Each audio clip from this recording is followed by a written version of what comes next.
आज हम माननीय कलेक्टर साहब के पास में वक्फ कोऑर्डिनेशन कमेटी जलगांव की ओर से एक निवेदन लेकर आए हैं।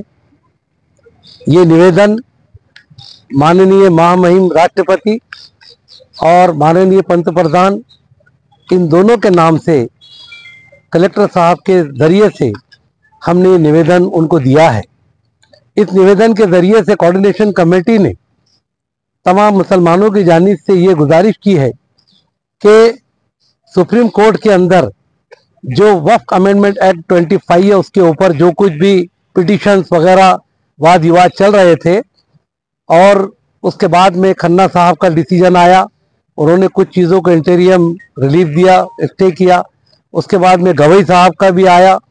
गवई साहब ने जो उम्मीद पोर्टल को हमारा विरोध था, इसमें कोई शक नहीं कि जब गवर्नमेंट ऑफ इंडिया ने गैजेट निकाला कि उम्मीद पोर्टल पर अपनी मालूमात भरो, तो हमने उसको जलाया, उसका विरोध किया। इसलिए कि उम्मीद पोर्टल सिर्फ जो पोर्टल पे इंफॉर्मेशन है वो सिर्फ वक्फ बोर्ड की मांगी जा रही है, तो ये एक तरह से भेदभाव है, क्योंकि सिख भाइयों के बोर्ड की कोई मालूमात नहीं, हिंदू बौद्ध और क्रिश्चियन भाइयों के कोई बोर्ड की मालूमात नहीं, सिर्फ हमारे वक्फ बोर्ड की मालूमात क्यों मांगी जा रही है। ये डिस्क्रिमिनेशन था। इस ताल्लुक से हमारे अकाबरीन ने जो पिटीशन दाखिल किए उसके ऊपर गवई साहब ने कहा कि 1995 एक्ट के मुताबिक वक्फ के आपको मालूमात देना अनिवार्य है 6 महीने के अंदर। उन्होंने कहा कि उम्मीद पोर्टल भी आपको वही मालूमात भरनी है। लिहाजा हमारे अकाबरीन के मशवरे से और उनकी इमा पर हमने इस बात का कल भी ऐलान किया। आज हमने 2 साल मुद्दत इन लोगों से मांगी है कि अपनी मालूमात हम देंगे।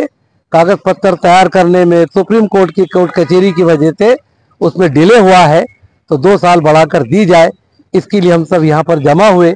हम आपके माध्यम से भी दोनों से गुजारिश करते हैं, हमारे मुल्क की आदरणीय महामहिम राष्ट्रपति और माननीय पंतप्रधान, इन दोनों से गुजारिश करते हैं कि 2 साल की उम्मीद पोर्टल की मुद्दत बढ़ाई जाए, ताकि आज वक्फ कोऑर्डिनेशन कमेटी के सभी जिम्मेदारान कलेक्टर साहब से निवेदन देने के लिए आए थे। हमारी सभी मस्जिद मदारिस के जिम्मेदारों से गुजारिश है कि हमने जब ये काम शुरू किया तो हमको नज़र में आया कि काफ़ी लोगों के पेपर कंप्लीट करना या उनको निकाल कर वहाँ पे पोर्टल पे उसको लाना, इसके लिए काफ़ी वक्त की ज़रूरत है। बहुत सारे लोगों का छूट गया है, तो हमारी सबसे दरख्वास्त है कि जल्द से जल्द अपनी मुद्दत के अंदर इसका इंदराज करे, पोर्टल पे अपना नाम लिखाए। अगर कहीं पे आपको किसी तरह की तकलीफ होती है, कुछ मशवरे की ज़रूरत होती है या हमारी मदद की ज़रूरत होती है, हम सभी, हमारी टीम और बाकायदा जलगांव में एक ऑफिस का काम है, यहाँ पे आके आप हमारे से बात कर सकते हैं। आप कहीं भी हो, हमारे जिम्मेदारान के नंबर आपके पास है। अगर किसी का लगता है तो हमारे जो इस वक्त कोऑर्डिनेशन कमेटी के प्रेसिडेंट है मुफ्ती हारून साहब है, करीम सालार साहब है, वकार सर को हमने इनकी जिम्मेदारी दी है। ये बहुत सारे लोग, हम सब मिलके जितने भी आपको नजर आ रहे हैं, इसमें किसी से भी बात करके आप जलगांव आ सकते हैं। हम आपकी मदद के लिए पूरी तरह तैयार हैं।